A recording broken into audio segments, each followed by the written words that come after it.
Hello বন্ধুরা, তোমরা সবাই কেমন আছো? গেলাম কুম্ভ মেলায় স্নান করতে। তো আশা করি তোমরা খুব ভালো আছো। ছোট্ট একটা ভিডিও, কেউ স্কিপ না করে পুরোটাই দেখবেন। লাইক, সাবস্ক্রাইব ও শেয়ার করবেন। আর অনেক আশা নিয়ে ভিডিও বানাই, একটা লাইক না সাবস্ক্রাইব না করলে খুব ভালো লাগে না কিন্তু। তো প্লিজ সবাইকে অনুরোধ রইল হাত জোর করে, তো একটা লাইক সাবস্ক্রাইব প্লিজ করে দিও। তো দেখো, এই যে এলাহাবাদে ঢোকার আগে এই যে হচ্ছে এত ভিড় কি বলবো।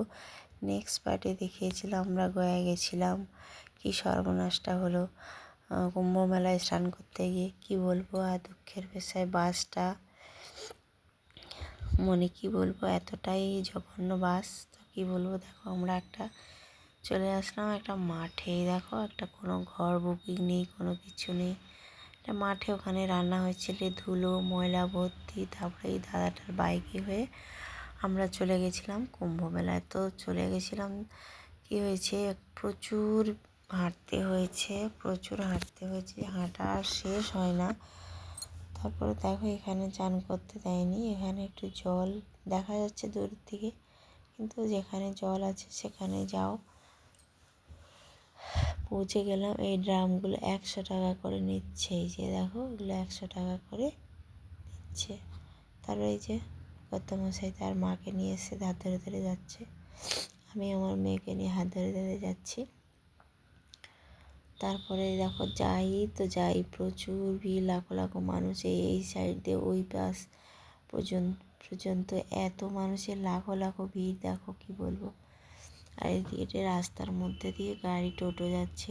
দেখো মুন্ডুগুলো দেখা যাচ্ছে, দেখেছো? আমি তো কোনো হ্যান্ড স্ট্যান্ড বলে নিয়ে যাইনি। তাই এই আমাদের সঙ্গে গেছিল ঢমি। আর এই যে সব পায়খানা বাথরুম করার ব্যবস্থা আছে, কিন্তু আর কি দুর্গন্ধ, কি বলবো। আর এখানে দেখো জল একদম নেই, শুকিয়ে কাঠ হয়ে গেছে।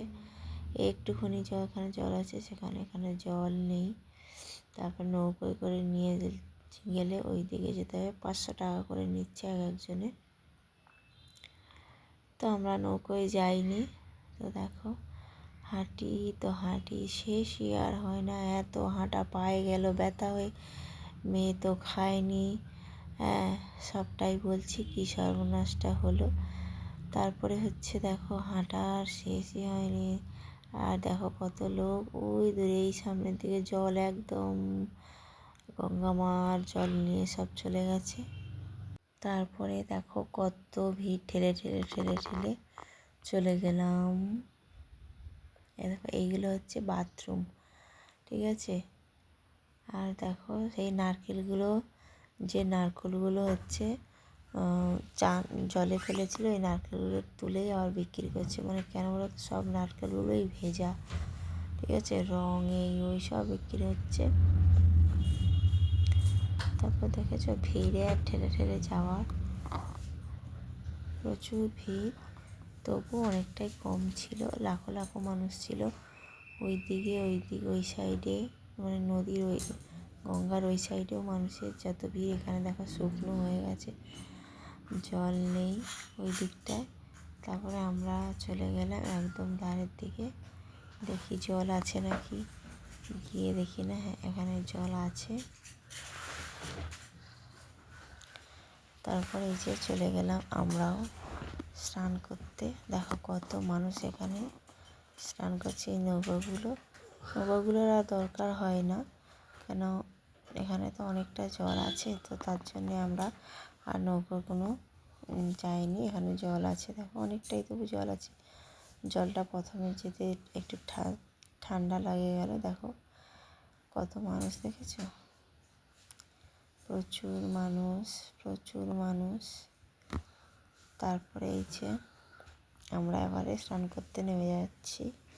আমি নামছি মেয়েকে নিয়ে। মেয়ে আবার একটা বেবি নিয়ে গেছিলো। মেয়ে তো একদম রোগা হয়ে গেছে, 8 দিন বেড়াতে গেছি, একদম রোগা, খায়নি তো, ওই মুড়িয়ে দিলেও খায় না এমনি।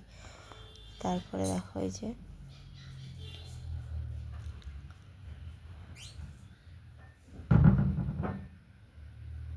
তারপরে চলে গেলাম। দেখো সবাই স্নান করছে, মেয়েকে বলছি ডুব দিতে, ও ডুব দিল না।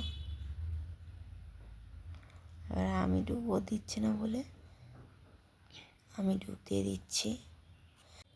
প্রথমে ডুব দিলাম আমি, 11টা ডুব দিয়েছি।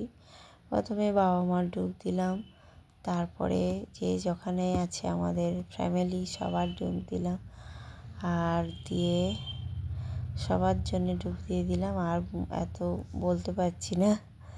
তারপরে দেখো স্নানটা সত্যি খুব ভালো মতন হয়েছে। আর তারপরে মেয়েকে স্নান করিয়ে তারপরে বর আসলো। ওই আমরা গঙ্গা মাকে নারকেল দিলাম আর শাড়ি দিলাম, দিয়ে আর দিয়ে এখানে ধূপ প্রদীপ ফুল আবার পরে দেওয়া হয়েছে। ফোন ধরার কেউ ছিল না, মানে একজনকে বলেছিলাম, ওই যে আবার শাশুড়িকে নিয়ে গেছে, ওনাকে আবার স্নান করিয়ে দিচ্ছে। তারপরে এই যে স্নান টান করে, কী রোদ কী বলবো, স্নান হয়ে গেছে। খুব ভালো মতোই স্নান করেছি। মেয়ে দেখুন প্রথমের দিকে ডুবছিলই না, এখন জল থেকে উঠছেই না। কী বলবো, এই যে এখনও ওর বাবার সাথে ওখানেই আছে। এই যে কোথায় ভিতর দিকে আছে, ওর বাবার কাছেই আছে। তো স্নান উঠছেই না। তারপরে হচ্ছে স্নান টান করে তারপর দেখো সবাই জল নিয়ে যাচ্ছে। আমি 2 লিটারের বোতলে একটা জল নিয়ে এসেছি, আর বেশি নিয়ে আসিনি।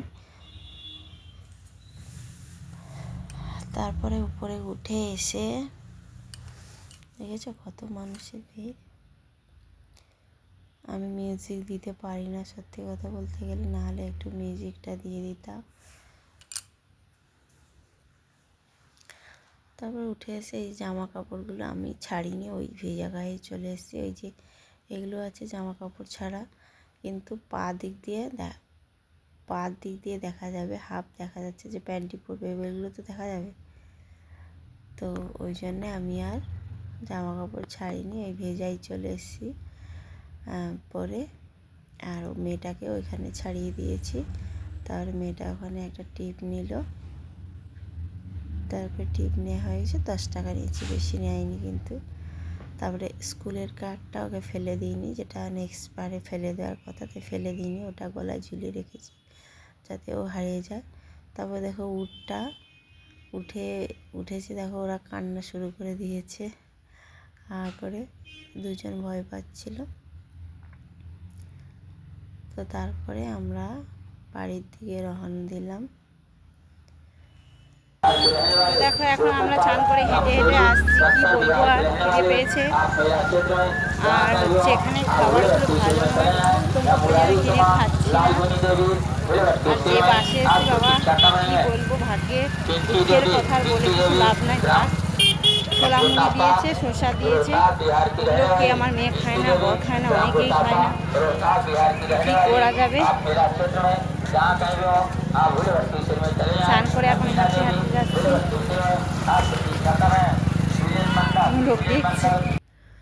কি বলবো, গাড়িটা এতটাই বাজে, কি বলবো তোমাদের, আর বলার ভাষা খুঁজে পাচ্ছি না। এবারে দেখো বাসে মানে পয়সা দিয়ে আমরা তো গেছি, জল খাবার তো একটু পেট ভরে দেয়, হ্যাঁ, সেই জল খাওয়াটাও পেট ভরে দেয়নি।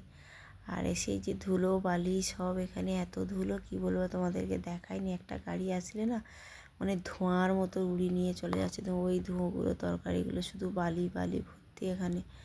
তারপরে ওইখানে ওই সয়াবিন বড়ির তরকারি আর 5 বিশুলি তরকারি। তারপর দেখো এই যে কী সুন্দর না, সূর্যটা ডুবছে সবে, কী সুন্দর। ওই তরকারি খেলাম। তারপর আগের দিন সকালে তো মুড়ি দিয়েছিল, কেউ খায়নি, সবাই তো মানে ঝগড়া করছে। দেখো আমরা পয়সা দিয়ে গেছি পেট ভরে, তো একটু সকালবেলা জল খাবারটা পেট ভরে না দিলে সবাই ঘুরতে যাবে, কোন সময় খাবার পাবে কোন সময় খাবার পাবে না, ঠিক আছে। এবারে সকালবেলা যদি না পেট ভরে খাবার দাও, আমার মেয়ে তো কিছুই খেলো না, একটা কেক খেয়ে দিয়ে ও গেছে। আমার মেয়ে তো একদম রোগা হয়ে, মানে কি বলবো, আর এমনিও খেতে চায় না। আর ডিম ভাতে এই ভাতে এসেছিলো, খিদে পেয়েছিলো বলে সয়াবিন দিয়ে 2টো ভাত 2 গাল 4 গাল খেয়েছে, নাহলে ও এমনি খেতে চায় না। আর মাছ হয়তো লাগে না, কিন্তু একটুখানি মাছ তো, বাচ্চা তো একটুখানি মাছও তো লাগে। আর 7 দিনে 2 দিন 2 বার মাছ দিয়েছে। আর একদিন সবাই ঝগড়া করতে মাটনের কোনো স্বাদ নেই ফাদ নেই, কী বিচ্ছিরি রান্না, সেটাই তোমাদের নেক্সট ভিডিওতে বলবো। তারপরে আমরা এখন যাচ্ছি সর্ষে ফুল বাগান দিয়ে যাচ্ছি রামলালাজিকে দেখতে। দেখো চারিদিকে সর্ষে, আর সর্বনাশটা হলো এই রাস্তা দিয়ে যাচ্ছি তো, এত ছোট রাস্তা, ড্রাইভার দাদা বলে জানি না বাঁচবো কি মরবো তার ঠিক নেই। মানে ওই পরিস্থিতিটা মানে এতটা ছোট, যেখানে ভ্যান যায় না সেই রাস্তার মধ্যে ঢুকিয়ে দিয়েছে। আর যাই তো যাই, শেষই হয় না। এই যা খেলাম দুপুরবেলা, আর একটা জায়গায় দাঁড়িয়ে সন্ধেবেলা, এটা হচ্ছে বজরংবলী, সন্ধেবেলা এই ডিমের ঝোল মানে না, হ্যাঁ ডিম, ওই সয়াবিন বড়ির তরকারি হয়েছিল, আর একটা নিরামিষ। হ্যাঁ 4টে বেজে গেছে। তো দেখো 4টে বাজার পরে এই যে এসছে, এখানে এসে দাঁড়ানো হয়েছে। কোথা দিয়ে যে যাবে সেটাই খুঁজে পাচ্ছে না, বাসটা যে দাঁড় করাবে কোথায়। তারপরে এদিক ওদিক করতে করতে 4টের সময় এসে দাঁড়ালো। খাওয়া দাওয়া কিচ্ছু হয়নি আমাদের। রাম মন্দিরে সকালবেলাও মুড়ি দিয়েছিল, আগের দিনও সকালে মুড়ি দিয়েছিল, এবারে মেয়ে খেতে চায় না, কোনো চিড়ে ভাজা দিয়েছিল, মুড়ি না, এবারে চিড়ে ভাজা দিল, আর একটা বিস্কুটের প্যাকেট করে 5 টাকা করে বিস্কুটের প্যাকেট দিল। তারপরে দেখো আমরা এদিক ওদিক করে বাসটা থামিয়ে কোথায় রাখবে খুঁজে পাচ্ছে না। তারপরে একটা ভালো জায়গায়, যেখানে সরকারির বাসগুলো থাকে, সেখানেই কোনো রকম গিয়ে বাসটা গিয়ে রাখলো। রেখে ওখানে আমাদের বেরিয়ে 6টা বেজে গেল।